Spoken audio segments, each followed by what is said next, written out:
Queridos amigos y hermanos, vamos a la palabra de nuestro buen y gran Señor en la tarde de hoy. Y les pido que por favor abran sus Biblias en el Antiguo Testamento, primer libro de la Escritura, libro de Génesis, capítulo número 14. Génesis, capítulo número 14. Vamos a leer solamente unos pocos versículos. Versículo 17. Cuando volvía de la derrota de Kedorlaomer y de los reyes que con él estaban, salió el rey de Sodoma a recibirlo al valle de Sabe, que es el valle del rey. Entonces Melquisedec, rey de Salem y sacerdote del Dios Altísimo, sacó pan y vino y le bendijo diciendo: Bendito sea Abraham del Dios Altísimo, creador de los cielos y de la tierra, y bendito sea el Dios Altísimo, que entregó tus enemigos en tu mano, y le dio a Abraham los diezmos de todo. Las providencias del Señor son algo, además de increíbles, particulares, o más bien al contrario, además de particulares en algunas ocasiones, son increíbles, merecen nuestra consideración. Y esto lo digo, hermanos, porque el miércoles pasado meditábamos un sermón del libro de Esdras, libro que nos corresponde estudiar en el Día del Señor, y hoy estaremos hablando acerca de un área que hemos venido considerando las últimas semanas, particularmente los días miércoles, y es el santo llamamiento que Dios le hace a cada varón, a cada hombre, a cada padre de familia, a ser como Cristo, a vivir como Cristo, a amar a su esposa como Cristo amó la iglesia, a gobernar en su hogar como Cristo gobierna sobre el universo entero y particularmente sobre su iglesia, y a enseñar en su hogar como Cristo le enseñó a los suyos. El llamado que Dios le hace a los varones no es un llamado superfluo, no es un llamado que nosotros deberíamos considerar a la ligera. Es un llamado santo, es un llamado divino, Él mismo nos lo hace. Es un llamado que es digno, merecedor de toda nuestra atención. Y ese llamado, hermanos, es el que no solamente los varones somos llamados a imitar a Cristo en su oficio regio, como gobernadores del hogar, y no solamente imitar a Cristo en su oficio profético, como maestros del hogar, sino también imitar a Cristo en su oficio sacerdotal. Y ese es precisamente el título que tenemos en la tarde de hoy. El varón cristiano. El varón cristiano imita el oficio de Cristo como sacerdote, o imita a Cristo como sacerdote. Es el sermón número 24 de nuestra serie. Para propósitos de este mensaje, estimados hermanos, yo quiero que en primera instancia miremos de manera breve algunos pasajes, dos de manera particular, que con la ayuda de nuestro buen y santo Señor van a servir para establecer algunos fundamentos, para que con base en esos fundamentos ahora prosigamos a considerar esa perspectiva que ya vamos a mirar desde el Nuevo Testamento. Miremos el oficio sacerdotal en primera instancia desde la perspectiva veterotestamentaria o del Antiguo Testamento. Ahora mirábamos, hermanos, en Génesis capítulo 14 versículo 17, cuando volvía de la derrota de Kedorlaomer y de los reyes que con él estaban, y continúa a través del versículo 18, 19 y 20. Cuando nosotros leemos este pasaje, es natural que se nos venga a la mente quién en verdad es el protagonista, porque si no lo leemos bien, hermanos, vamos a ser tentados a ver que quizás el protagonista era el rey, o vamos a ser tentados incluso a creer que el protagonista del pasaje o el punto del pasaje incluso estaba en Abraham. Pero no es así, mis hermanos. Génesis capítulo 14, de los versículos 17 al 20, nos muestran a un personaje del que poco habla la Escritura, De hecho, habla de manera puntual aquí en el primer libro y en el libro de Hebreos. En este pasaje vemos la aparición por primera vez en la Escritura de la palabra sacerdote. Y hace alusión a una persona que tiene como nombre Melquisedec. ¿Quién era ese sacerdote? Ya lo dijimos, el texto nos dice poco, pero lo que nos dice es que era una persona con eminencia. Usted debe determinar de este texto que era una persona con eminencia, sencillamente porque nosotros vemos que Abraham vio en este varón a alguien que tenía una autoridad. De hecho, nosotros podemos corroborar la percepción que Abraham tenía de esta persona, porque Abraham le da a esta persona los diezmos de lo que tenía. Entonces podemos ver que aquí la persona que está presidiendo una especie de ceremonia de la que ya vamos a hablar era una persona llamada Melquisedec, a quien la Escritura le atribuye el oficio sacerdotal. Es la primera vez en la Escritura que nosotros encontramos el título sacerdote. Es la primera vez. En esta persona, Abraham reconoció que efectuaba un oficio específico y por eso fue movido a darle los diezmos de lo que tenía. Y si bien el texto, mis hermanos, no aporta más elementos de juicio al respecto de la persona de Melquisedec, la palabra sacerdote en el original hebreo es koane, no importa, pero esa palabra, hermanos, denota o proyecta la idea de una persona que oficiaba en un altar ciertos asuntos, ciertos ritos, que ejecutaba ciertas ceremonias relacionadas con la adoración a una deidad. Repito, la palabra en el original hebreo proyecta la idea de una persona que oficiaba de manera pública en un altar algunos sacrificios, algunas cuestiones ceremoniales que tenían que ver con la adoración a una deidad. Note también que no he dicho al Dios Altísimo, sino a una deidad. Puede ser una deidad falsa incluso, porque la Escritura a partir de este momento nos habla de sacerdotes de Madián, nos habla de sacerdotes de falsos dioses, etcétera, etcétera.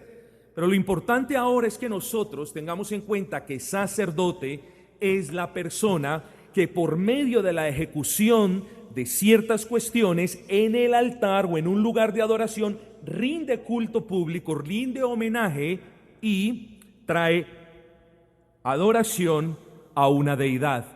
Pero el pasaje nos dice que este Melquisedec era un sacerdote del Dios Altísimo. Es decir, Moisés, bajo la inspiración del Espíritu Santo, nos ayuda, hermanos, nos ayuda a entender que este Melquisedec era una persona que oficiaba rituales públicos para la adoración a Dios.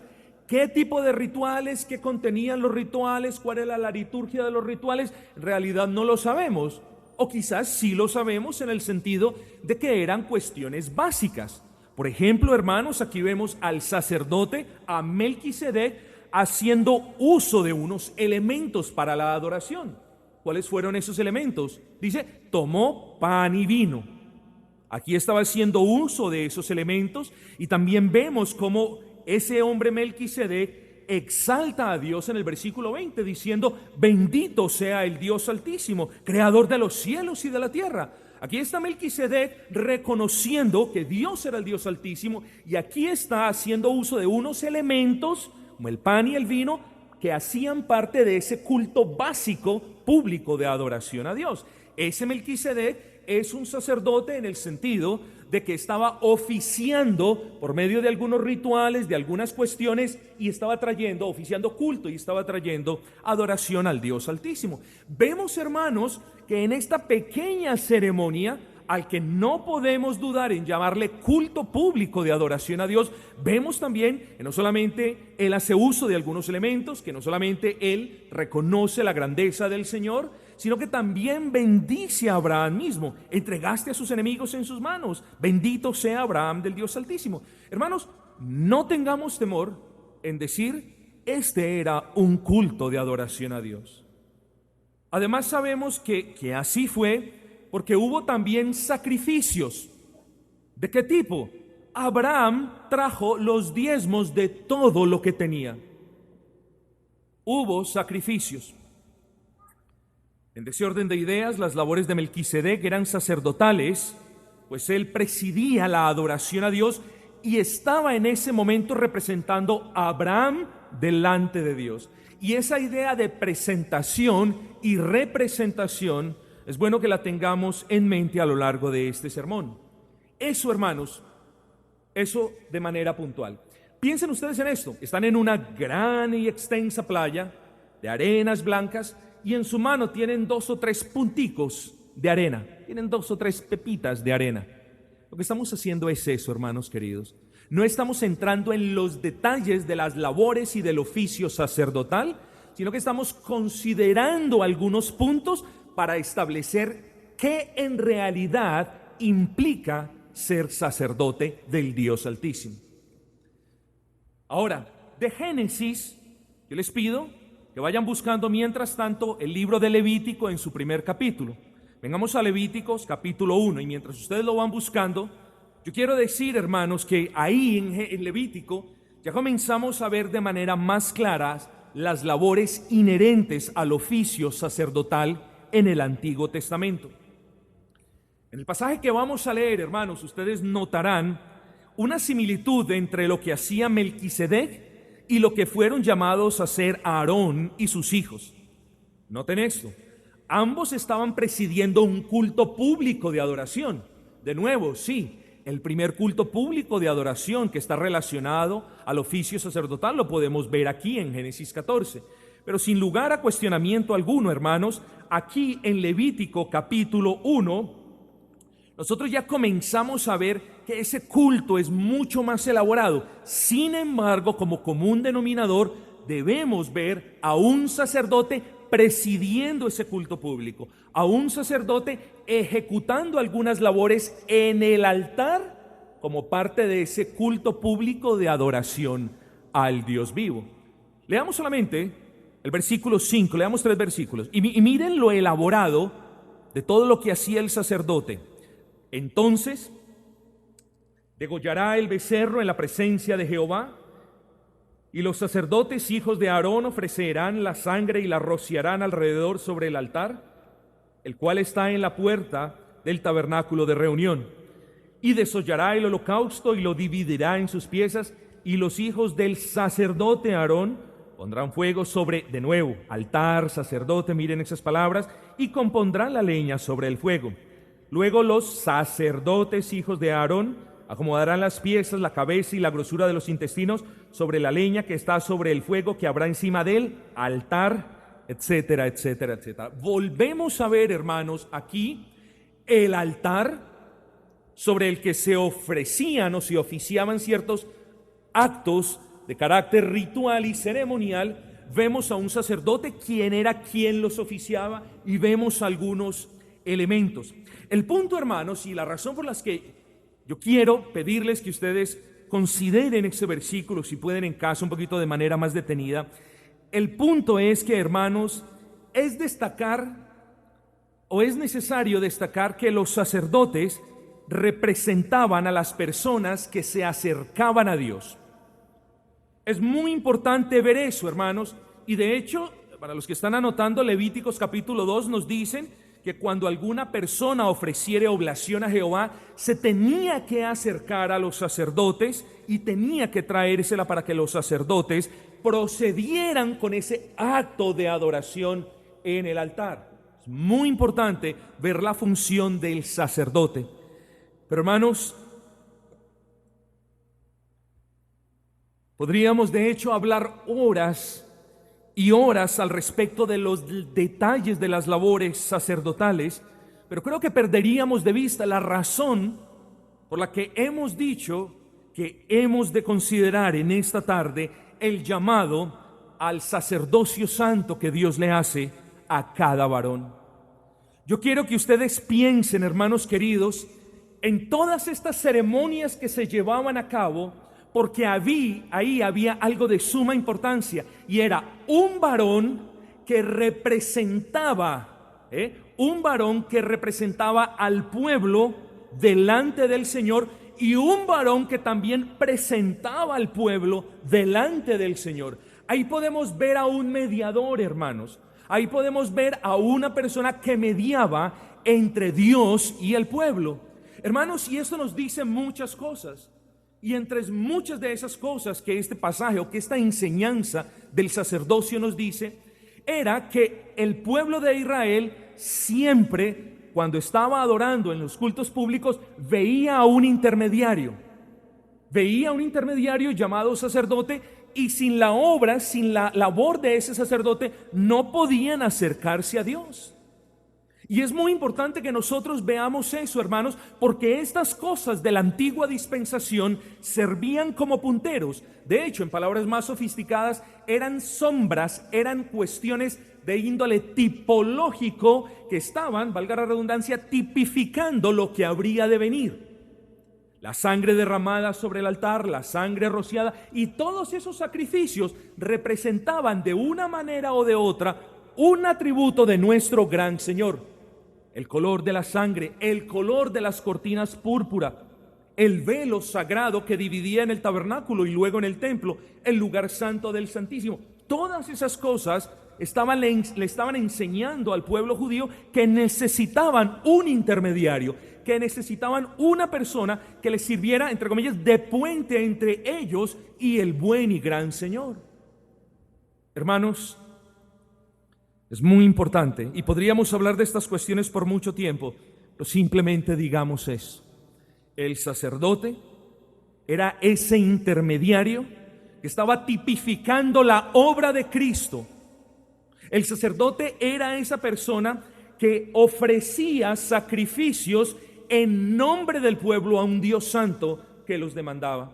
El sacerdote era aquella persona que le servía al Señor en estas cuestiones que tenían como propósito decirle al pueblo: tienen que sentirse indignos porque vuestro Dios requiere un mediador.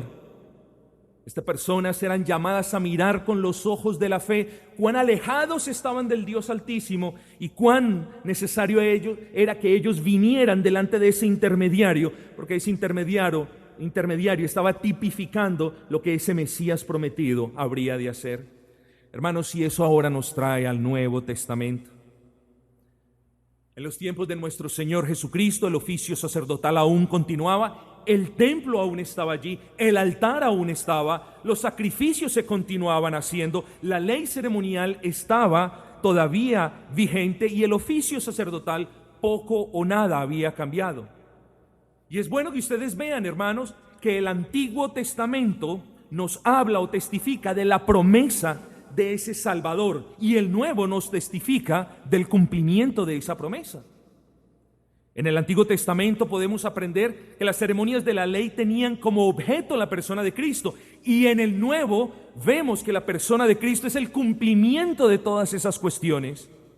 En el Antiguo Testamento vemos a sacerdotes pecadores, a sacerdotes que eran relevados, que tenían que serlo, que servían por turnos, pero en el Nuevo Testamento, hermanos, no vemos ese tipo de sacerdotes. En el Nuevo Testamento vemos a un Cristo que es inmortal, que es santo, que es infinitamente grande, y vemos a un Cristo que no tiene que ofrecer libación o sacrificios por sus pecados, pero sí vemos a un Cristo que quiso ofrecerse en sacrificio por los pecados de los suyos.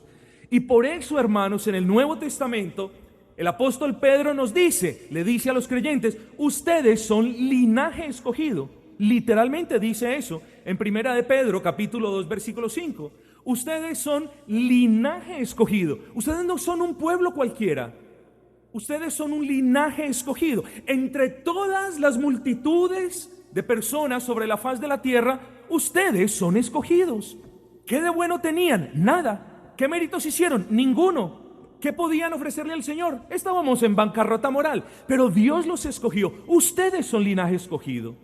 Ustedes son un real sacerdocio, no un sacerdocio cualquiera, un real sacerdocio. De eso vamos a hablar en un instante. Ustedes son una nación santa. El Espíritu Santo nos está recordando quiénes somos en Cristo. Y el punto es, hermanos, que en ese orden de ideas Nosotros somos sacerdotes, las mujeres creyentes son sacerdotisas del Dios Altísimo. Hermano, y lo somos por Cristo, lo somos gracias a Cristo. Él es nuestro sumo sacerdote, hermanos. Él es quien nos representa delante del Padre. Él es quien nos presenta limpios delante del Padre. Él es quien tomó el lugar de nosotros delante del Padre. Él es quien hoy, a esta hora, en este instante, intercede por tu vida delante del Padre. Y si nosotros hoy permanecemos en la fe cristiana, no es porque seamos fuertes y no es porque seamos muy sabios o muy hábiles. No, hermanos, es gracias, y teológicamente esto se puede decir, es gracias a la efectividad de la intercesión de Cristo. Hermanos, está escrito en la bendita palabra de nuestro buen Dios, Yo sé, Padre, que tú siempre me oyes, Eso dice la palabra. Yo sé que tú siempre me oyes. Hermanos, y si lo oía aquí en la tierra, ¿no lo oirá estando allí en los cielos a la diestra suya, gobernando sobre el mundo y particularmente sobre nosotros? Claro que sí. Hermanos, el Padre no le niega al Hijo absolutamente nada. Yo le niego a mi hijo y le he negado cosas, tanto como a mi hija, y lo mismo a usted.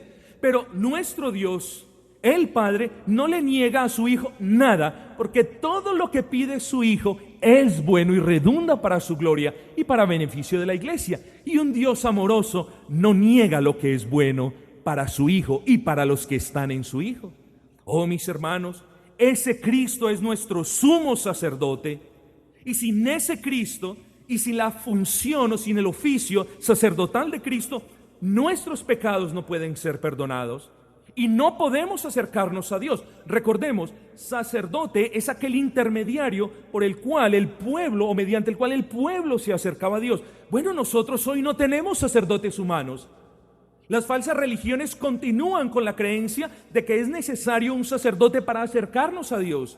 Y es una falacia, porque en el Nuevo Testamento Dios llama a los creyentes, oigan, ustedes son real sacerdocio, un sacerdocio de reyes, de un linaje real.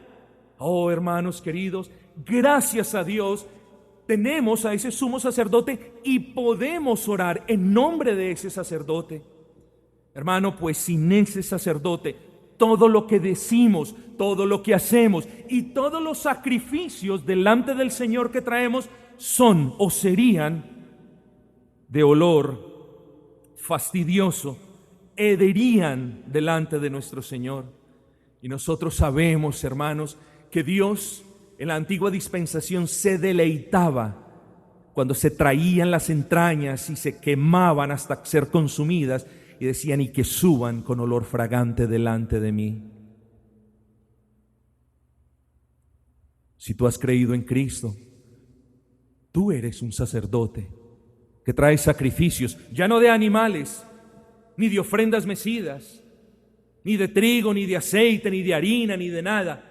Ahora eres un sacerdote que es llamado a hacer sacrificios espirituales, particularmente a hacer sacrificios de índole espiritual, a traer, a ofrecer, a sacrificar su corazón delante del Señor.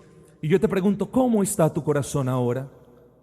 ¿Estás ofreciéndolo delante del Señor? Y si lo estás ofreciendo, ¿con qué aroma está percibiendo el Señor? Oh, nosotros esperamos que lo perciba con buen aroma, pero tenemos conciencias que nos dicen si lo estamos haciendo de manera correcta o si no. Tú eres varón, un sacerdote, si has creído en Cristo, y tu mujer también una sacerdotisa si has puesto tu confianza en Él. Y lo somos gracias a Cristo. Ahora bien, hermanos, si bien es verdad, y espero haber dejado en claro, al menos en la superficie, si bien es verdad que no necesitamos a sacerdotes humanos para acercarnos a Dios, pues como lo hemos dicho, solamente tenemos un sacerdote inmortal y santo imperfecto que nos hace el favor de acercarnos al Padre. Nosotros, los creyentes, sí somos, y mire lo curioso, no necesitamos a sacerdotes humanos para que nos hagan puente con el Señor. Tenemos a Cristo, quien es nuestro sumo sacerdote, pero note que en Cristo nosotros somos llamados a ejercer un tipo muy particular y muy especial de sacerdocio. Y de ahí que Pedro nos dice: mas vosotros sois linaje escogido, real sacerdocio. Cierto teólogo decía: los que están ahora en Cristo no solamente son nuevas criaturas, sino que ahora son portadores de una dignidad suprema a la de los reyes y de una santidad digna de un sacerdote fiel y leal.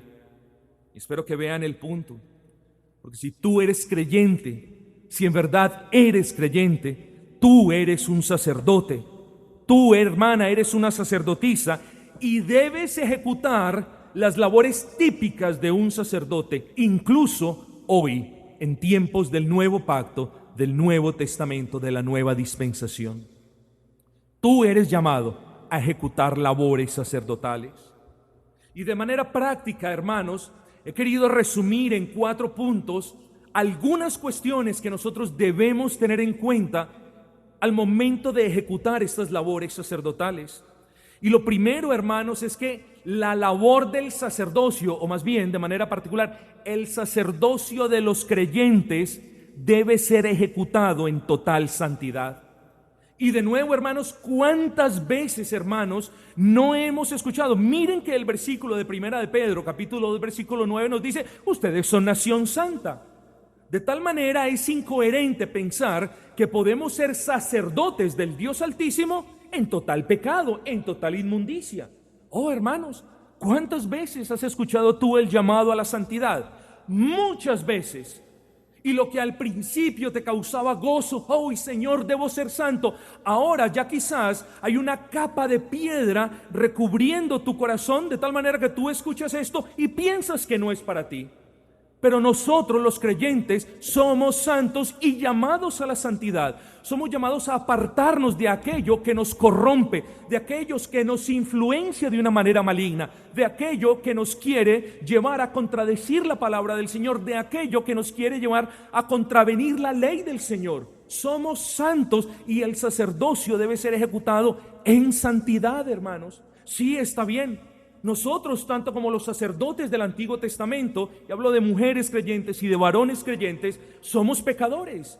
Pero, hermanos, incluso luchando contra ese pecado, somos llamados a ser santos. En segundo lugar, un sacerdote era un adorador. Y no quiero que usted piense en adorador como el que tocaba el bajo, como el que tocaba la batería, etcétera, etcétera. Oh, los adoradores, míralos allá, están los adoradores.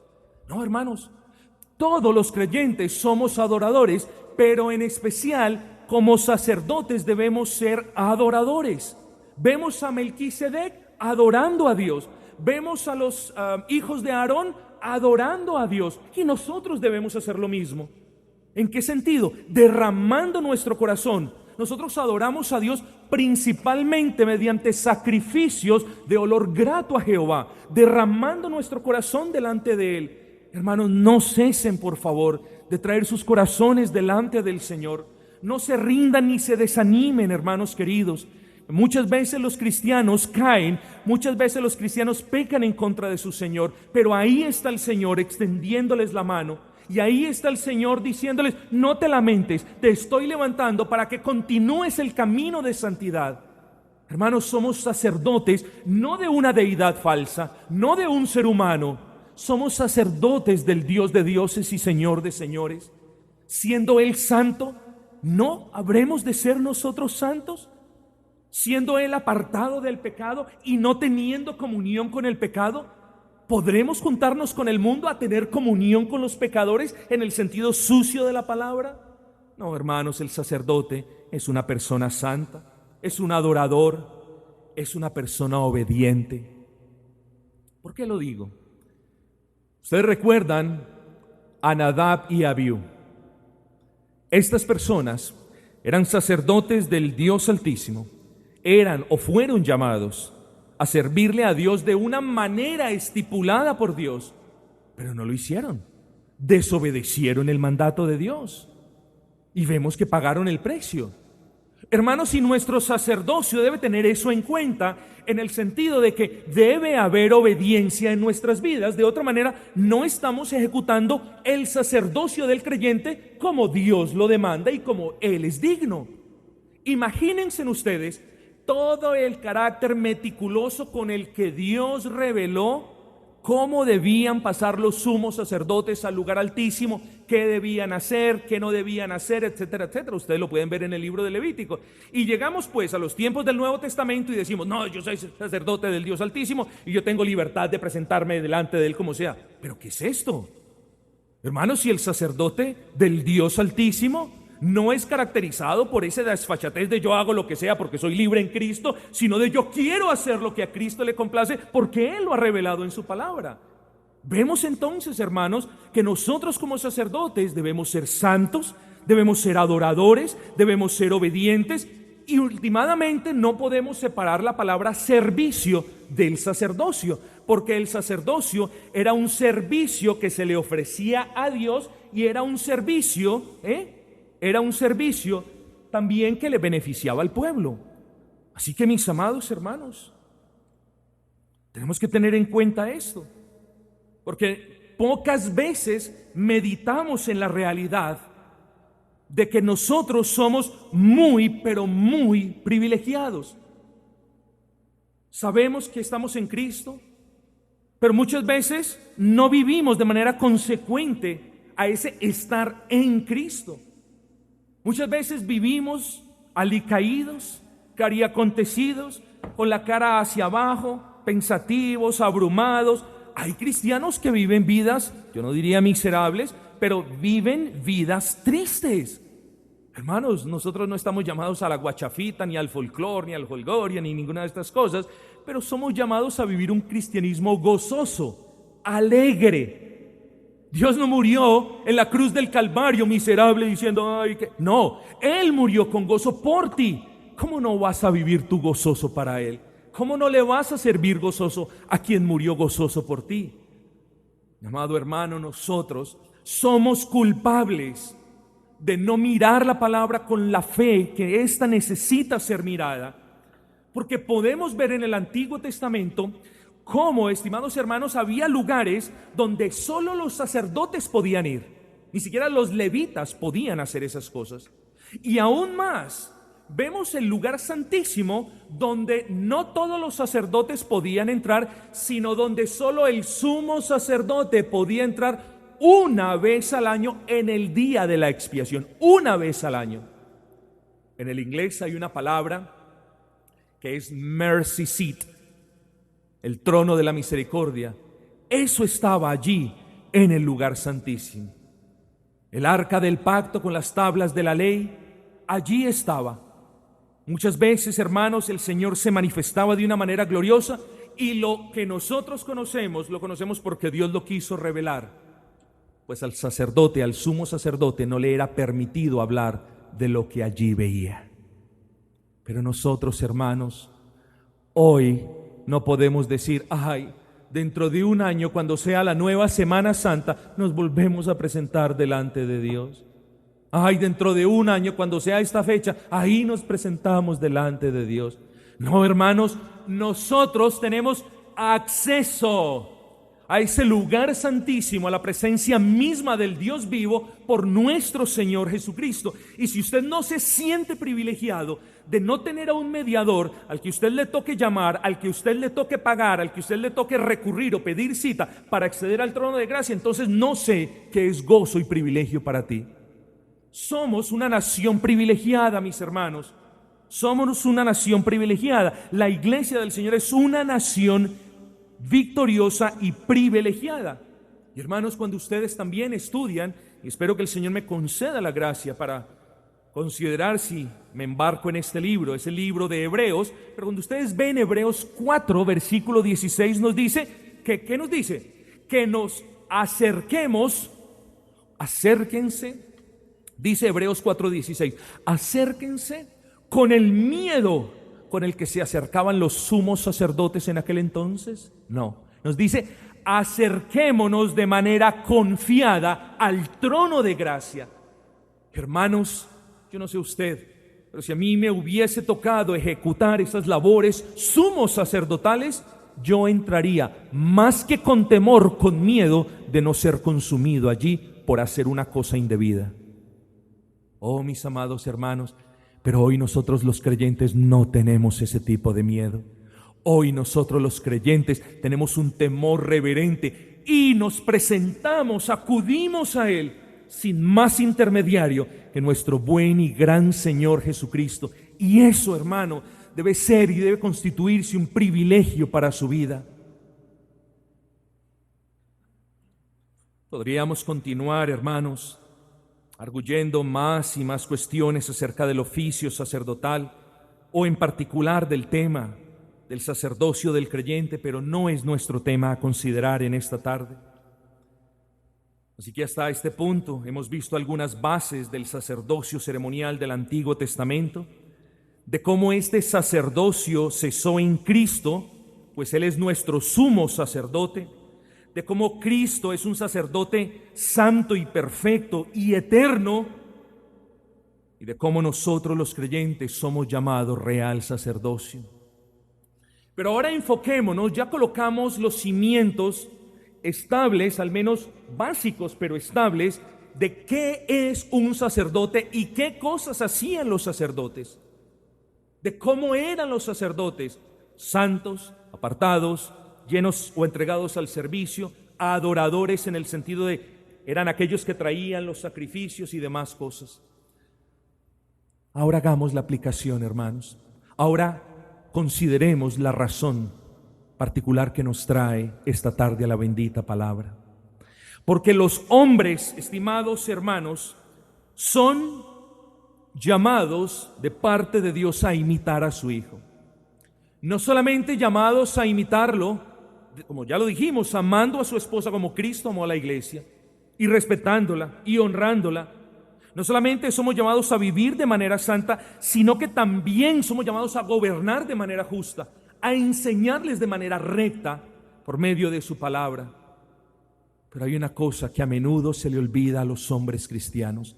Hay una cosa que a menudo se les olvida a aquellos que presiden hogares cristianos, y es la responsabilidad tan enorme que nosotros los varones tenemos de presentar nuestras familias a Dios y de representar a nuestras familias delante de Dios. Note que son dos cosas diferentes: presentar y representar. Y tenga paciencia que en un instante hablamos de eso. Hermanos, varones, ustedes son llamados a representar a sus familias delante de Dios. En el Antiguo Testamento vemos al sumo sacerdote entrando en el lugar santísimo en el día de la expiación. Allí entraba rociando sangre por los pecados de él mismo, eso nos dice la Escritura, pero también haciéndolo en representación de aquellos que estaban afuera esperando su salida. El sacerdote del Antiguo Testamento hacía esos sacrificios, o cuando entraba el sumo sacerdote al lugar santísimo, hay que tener cuidado, él era consciente de que él necesitaba ser perdonado y que él traía expiación por él, por sus pecados y por los pecados de aquellos a quienes él representaba. No todos podían entrar al lugar santísimo, ni siquiera los sacerdotes podían entrar, solamente uno, que era el sumo sacerdote. Imagínense a este hombre con sus gloriosas vestiduras, limpias, bañado, con temor y temblor entrando al lugar santísimo, donde pedía, donde intercedía ante el Dios Altísimo por el perdón de sus pecados y de aquellos representados en su persona.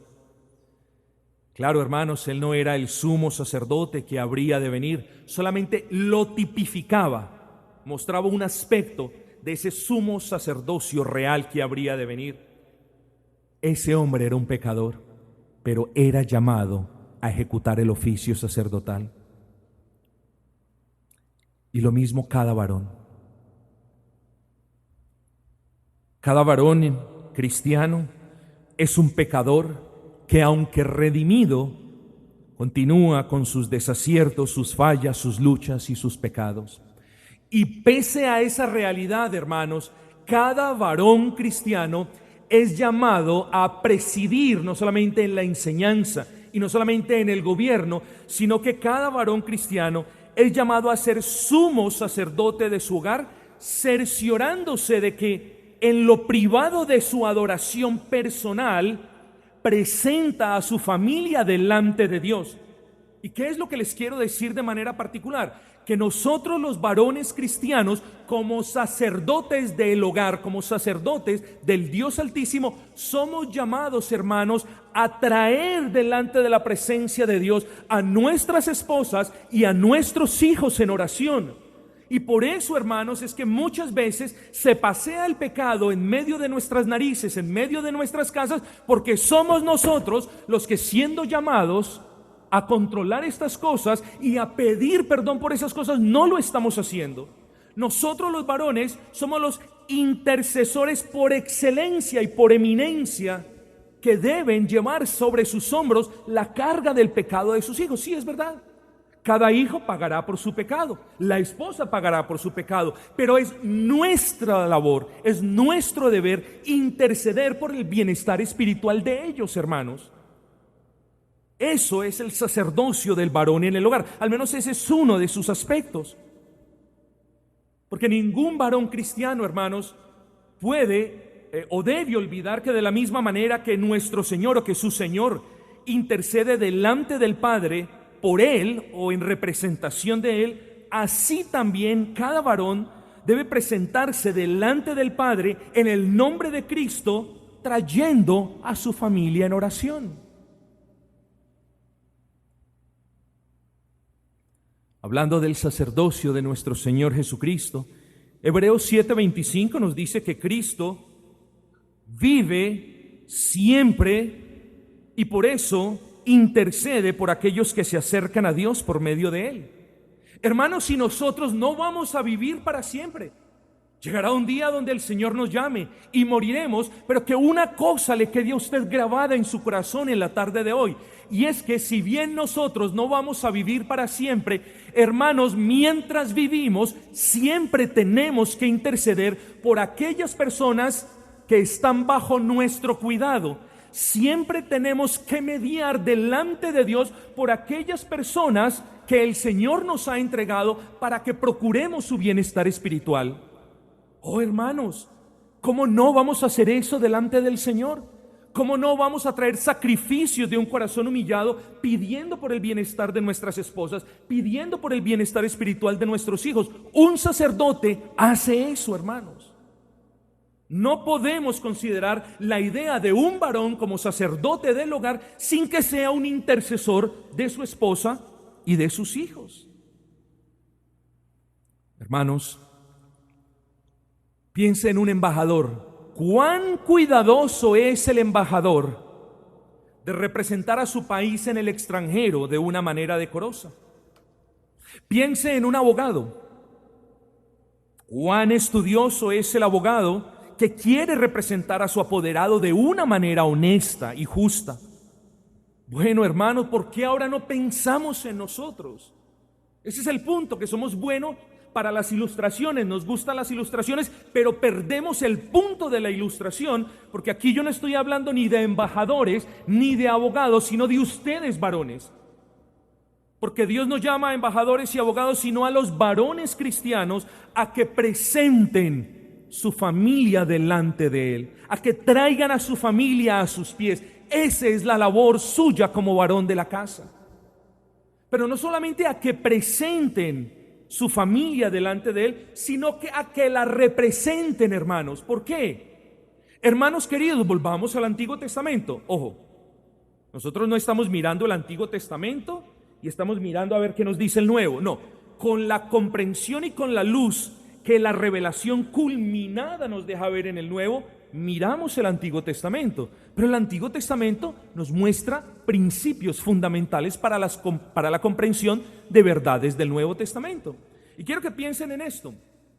Si el sacerdote del Antiguo Testamento no ejecutaba las labores sacerdotales como Dios las había estipulado, las ofrendas no eran aceptadas. Y el pueblo sabía que porque el servicio no había cumplido el propósito. Bueno, mis amados hermanos, ustedes los varones cristianos son los representantes de sus familias delante de Dios. Son los que tienen la responsabilidad del bienestar espiritual. Varones cristianos, no es su esposa la que tiene responsabilidad de cuidarlo a usted como un niño pequeño. Es usted como varón cristiano el responsable de cuidar a su esposa como vasija más frágil, de instruir a su esposa, de gobernar en su casa, de traer orden en su hogar y de enseñarle a sus niños. No es labor de la mujer. Qué vergüenza, hermanos, cuando una mujer es la que nos insiste, ¿vamos a hacer el devocional? Qué vergüenza es cuando una mujer, cuando nuestras esposas son las que andan detrás de nosotros. Amor, y el devocional de hoy, ayer no lo hicimos y el de hoy, y mañana y el de ayer no lo hicimos y el de hoy. No, hermanos queridos.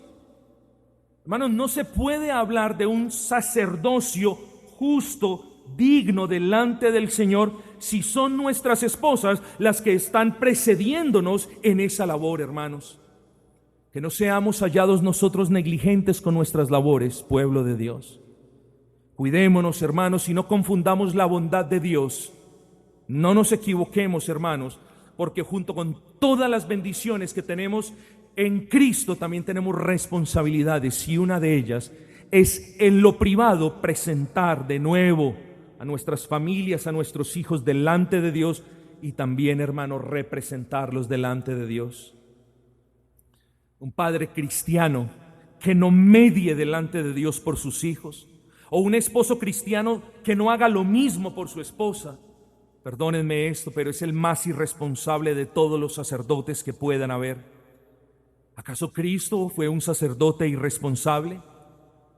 ¿Acaso, hermanos, Él no continúa en este momento? Es que es maravilloso y sobrecogedor pensar en eso, que en este momento el Señor está intercediendo delante del Padre por nuestras falencias, por nuestras luchas, por nuestros desaciertos y también por nuestros pecados, hermanos.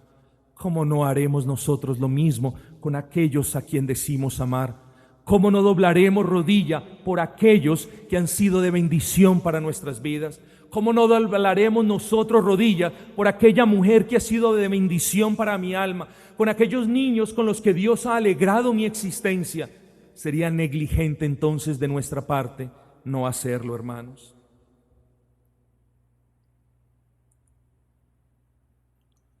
Pero mi hermano varón, hay otra parte de esa labor sacerdotal a la que usted es llamado, que no se puede ejecutar en lo privado.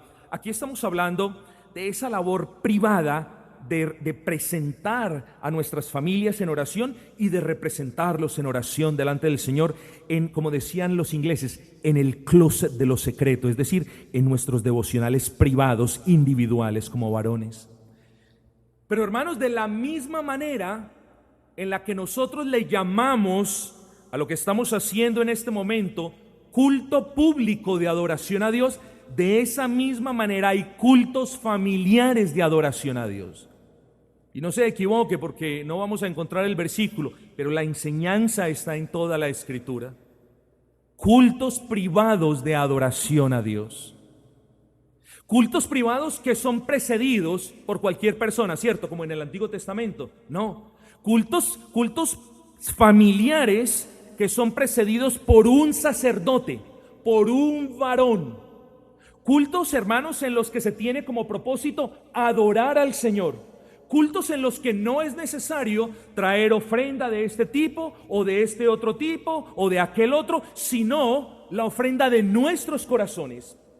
Cultos donde no hay cantores con címbalos ni con los otros instrumentos, sino cultos donde nosotros con nuestras voces cantemos gloria y alabanza a nuestro Señor. A esos cultos se les llama los cultos de adoración familiar. Y un varón cristiano debe presidir esos cultos de adoración familiar. Ahora bien, hay excepciones, mis amados hermanos. Hay excepciones a este deber que todo varón debe cumplir. Cuando muere el varón piadoso de la casa, entonces se queda la casa sin alguien que presente a sus hijos delante del Señor. No. las viudas deberán hacerlo, no está el varón. Hay ocasiones en las que mujeres piadosas son abandonadas por hombres impíos, y entonces ¿qué? Que pague el plato roto los niños y que no vuelvan a recibir ningún beneficio de la labor intercesora. No, la madre es llamada a convertirse en esa intercesora. Claro, si fue abandonada, entonces ¿qué? ¿Para todo en el hogar? ¿Para la búsqueda de la piedad? ¿Para la búsqueda de la adoración a Dios en el seno de las familias? No, son excepciones a la regla. Pero hay un caso bien particular, y es en el caso de que una mujer está casada con un hombre impío, con un hombre que no busca del Señor, con un hombre que no ama al Señor, con un hombre que no obedece la ley del Señor. Y entonces la pregunta que a menudo se suele hacer es: ¿y entonces quién preside los cultos familiares? Yo se los voy a responder de esta manera. Lo voy a responder de esta manera. ¿Qué pensaría usted de la actitud de Dios al recibir una adoración tipo levítico ofrecida por un cananeo? ¿Qué pensaría usted de un impío entrando al lugar santísimo sin saber la solemnidad del asunto, sin saber que necesita esparcir sangre, sin saber que necesita pedir perdón por sus pecados y mucho menos por los de su familia? ¿Qué pensarían ustedes? Oh, no es acepto, no es olor grato. Y por eso decimos que los cultos de adoración a Dios deben ser presididos por un varón creyente. Se los voy a poner de esta manera. Piensen ustedes en que mañana venga un primo mío que es psicólogo y que es ateo y venga a tomar mi lugar en el púlpito. Eso los indignaría fuertemente. ¿Cuánto más a Dios? Los cultos son presididos por personas salvas, por personas amantes del Señor, adoradores de Él, obedientes a su ley. Por tanto, hermanos, debemos tener cuidado en intentar, ¿cierto?, sobre pretexto de salvaguardar ese carácter de prioridad que Dios le da al varón en algunos asuntos del hogar. No, pues como el varón tiene la eminencia, entonces que el varón impío imparta la instrucción. No podemos hacer eso, tengamos cuidado con eso. No lo podemos hacer. Son excepciones a la regla, y la mujer, de manera piadosa e imperceptible, sabia y prudente, debería ejercer este oficio cuando su esposo es una persona del mundo. Tengamos cuidado con eso. Pero hermanos, les repito lo que les dije ahora, ya moviéndome hacia la conclusión. Hay cultos públicos de adoración, este es el ejemplo, y hay cultos familiares de adoración. Y ya queriendo terminar, hermanos, y esperando que el Señor haya impreso en nuestros corazones esta verdad de los oficios sacerdotales, quiero instar a los varones de esta congregación, quiero hacerles un piadoso llamado. Mire, hermanos, yo no sé si usted lo hace, es decir, si usted preside esos cultos públicos, esos cultos familiares, esos altares familiares, esos devocionales familiares. Yo no sé si usted lo hace todos los días, lo hace 3 veces a la semana, o yo no sé si usted no lo hace. El llamado para aquellos que lo hacen es: continúen. Ya vamos a ver unos elementos que van a ser de ayuda para nosotros. El llamado para aquellos que son inconstantes en ese deber es para que le pidan al Señor la gracia, porque el sacerdote no podía decir: bueno, hoy yo estoy de buen humor, voy a entrar al lugar santísimo. El sacerdote tenía que prepararse para entrar al lugar santísimo, tenía que prepararse, tenía que entrar allí pidiendo perdón por sus pecados para ejecutar todo lo que él tenía que hacer.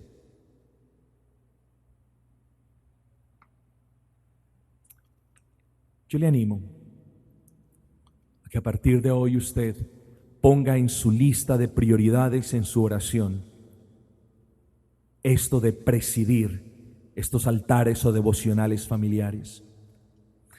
Hermanos, vemos la sociedad, vemos los homosexuales siendo los directores de grupos de inclusión, vemos a los impíos gobernando, vemos cualquier suerte de cosas, y lo único que decimos es: ¡ay, este mundo cómo está, este mundo cómo está! En parte este mundo está así porque usted no ha sido una persona diligente en sus labores personales y tampoco en sus labores familiares. Y si nosotros no somos diligentes en nuestros asuntos espirituales personales, y si usted, varón, no es diligente educando a sus hijos y a sus hijas en los asuntos del reino del Señor, quizás mañana sus hijos y sus hijas contribuyan a que el mundo avance como lo está haciendo a esa velocidad vertiginosa. Así que, estimados hermanos, ya pase el tiempo de que, ay, como el mundo está así y se va a poner mucho peor. Pero nosotros somos llamados, hermanos, a levantar hogares piadosos para el Señor. Y es responsabilidad de cada varón apersonarse de ese carácter, de esa intercesión. Y es responsabilidad de cada varón pedirle al Señor que forme en ellos ese carácter sacrificado e intercesor, porque ellos son los responsables por sus familias delante del Señor. Hermanos, si usted no ha hecho los cultos familiares como lo debe hacer hasta el día de hoy, entonces propóngase ahora mismo en el Señor y propóngase esta noche y dispónganse. Yo no le quiero decir, lo tiene que hacer todos los días a las 7 de la mañana y a las 11. Lo tiene que hacer 3 veces al día, lo tiene que hacer por 20 minutos, lo tiene que hacer así o así. No voy a hacer eso. Hermanos, cada uno de nosotros maneja dinámicas diferentes en el hogar, pero hay algo que no puede cambiar. Y es que como hogar nosotros debemos buscar unidos al Señor. Eso no debe cambiar. Y yo lo animo para que usted le dé prioridad a eso. Ahora, ¿de qué manera usted lo va a hacer? Melquisedec tomó pan y vino. Trajo loores y exaltó al Dios creador de los cielos y de la tierra. Bendijo a Abraham. Vemos en Levítico a Aarón y a los hijos de Aarón haciendo unos sacrificios, moviendo, trayendo, haciendo. Vemos al sumo sacerdote en el libro de Hebreos intercediendo por él y por el pueblo a quien representaba. Hermanos queridos, que en estos cultos o devocionales o altares familiares nosotros adoremos a Dios. Recuerden al principio la palabra en hebreo kohane, sacerdote. Recordemos qué significa. Es una persona que en un altar ejecuta ciertas labores en adoración a una deidad. Levantemos altares en medio de nuestros hogares para que en esos altares presidamos una adoración digna de un Dios bueno e infinito en misericordia. Y que esos cultos de adoración familiar, hermanos, varones, no sean presididos, hermanos, con irreverencia. Y ese es el primer elemento ya para terminar. No por el hecho de que usted esté en casa se va a presentar así como medio desnuda, con unas pijamas raras o con la boca llena de arepa con mantequilla. Sí, siga leyendo. ¿Nos osaríamos a presentarnos delante de Dios de manera irreverente en el culto público? De la misma manera, Dios es el mismo aquí y en el seno de sus hogares. Gozamos de libertades particulares en el seno de nuestros hogares, hermanos, pero no confundamos esas libertades con el libertinaje y con la deshonra. Procuremos honrar al Señor en reverencia. Que los niños juegan y corren. Cuidado. Los devocionales deben ser hechos de tal manera que no abrumen a los niños una hora diaria, pero que sí les enseñen a que si en casa se hace de esa manera, cuando vaya a la iglesia, él lo va a comenzar a soportar y va a ver lo mismo, hermanos. Que vea reverencia en el pastor y que vea reverencia en ustedes. Que vea firmeza en el pastor y que vea firmeza en ustedes que son los padres. Así que el culto público, el culto de adoración familiar, en primera instancia, que sea caracterizado por la reverencia. Yo no puedo decirle cuántos himnos canta o cuántos no, pero yo le recomiendo y le ruego, mis amados hermanos, No que tratemos de imitar todo lo que hacemos aquí en el culto público, pero sí al menos que tomemos esos elementos y los importemos en nuestros devocionales familiares. Hay unos hermanos que están cantando salmos, qué bueno que nos enseñaran luego. En cierta ocasión estábamos departiendo con unos hermanos y a las 6 de la mañana parecía que alguien hubiese prendido un radio como con música clásica. Y yo le dije a mi esposa, ¿qué es eso, amor? Amor, no sé, alguien prendió un radio temprano. Y yo salí del lugar donde estábamos y puse el oído así. Eran ellos dos cantando al Señor a las 6 de la mañana, hermanos. Eran cantando himnos a Dios a las 6 de la mañana. Hermano, no es más meritorio a las 6 de la mañana que a las 8 de la noche. Yo no les quiero decir eso. A lo que lo quiero instar a usted, varón, es a que incorpore en ese altar familiar un canto de himnos o un canto de salmos. Hágalo. Enséñele a su hijo a cantar las verdades, a mencionar los atributos del Señor en esos cantos.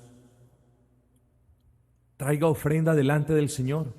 No ofrenda de la manera en la que la perspectiva veterotestamentaria nos enseña. No ofrenda en el sentido práctico como lo hacemos en el ámbito de la iglesia local. Pero traiga esa ofrenda que a Dios le agrada. Venga con disposición, mi amado. Sí, es verdad, unas veces no tenemos tanta disposición como otras, pero venga con disposición. Traiga la ofrenda de un corazón humillado delante de Él. Pues la palabra nos dice que más que la abundancia de sacrificios, es un corazón contrito y humillado, la ofrenda que siempre sube con olor grato y fragante, la ofrenda que Él nunca rechaza. Venga con reverencia, cante sus verdades, derrame su corazón delante de Él, ore. No le enseña a su hijo a pedir por el papá y a pedir por el trabajo del papá y a pedir por las tata y a pedir y a pedir. La petición es una parte de la oración. Enséñele a su hijo a glorificar al Señor, enséñele a su hijo a reconocer quién es Dios, enséñele a su hijo a reconocer que nosotros somos nada delante del Señor, que necesitamos del Señor, que dependemos del Señor. Claro, enséñele a su hijo a pedir, pero enséñele los departamentos de la oración. Incluya eso en el culto público. En el culto, en el culto privado, en el altar familiar, debe haber instrucción. Ahora, si el varón no está preparado para instruir, entonces pasen este punto por algún tiempo hasta que el varón esté preparado. ¿Cómo pensarían o qué pensarían ustedes, hermanos, si hoy yo les digo, como nos solían decir antes, no, el Espíritu Santo me está guiando y hoy no va a haber sermones, hoy vamos a adorar al Señor? Pero ¿qué es esto?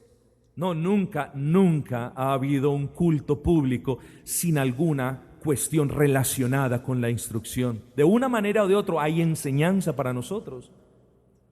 Enséñele a sus hijos quién es Dios. Enséñale a sus hijos la ley de Dios. Imprímale a sus hijos de manera humana, porque usted solamente lo puede hacer de manera humana. Imprímale a sus hijos esa constancia de buscar a Dios todos los días. No, pastor, pero es que usted me habló de preparación, de diligencia, me habló de canto de himnos o de salmos, me habló de ofrenda, me habló de instrucción, de oración. Pues pastor, me demoraré 1 hora. ¿Quién ha dicho eso? Lo que usted se demore a limpia conciencia está bien. Si es 5 minutos, si usted cree que eso está bien, y si en 5 minutos, y no sé cómo, usted pudo cantar 4 estrofas de un himno, usted pudo leer 7 o 8 versículos de la Biblia, usted pudo orar y pudo traer una meditación, pues me dice cómo lo hace.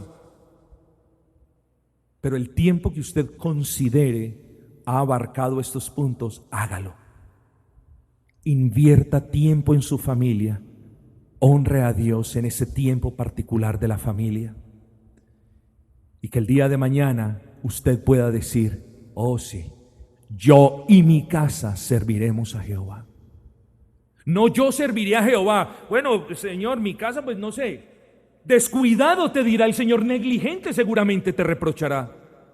Porque nosotros no solamente los traemos, se los presentamos, sino que los representamos. Somos los responsables, en cierta manera, del bienestar espiritual de nuestra esposa, de nuestros hijos.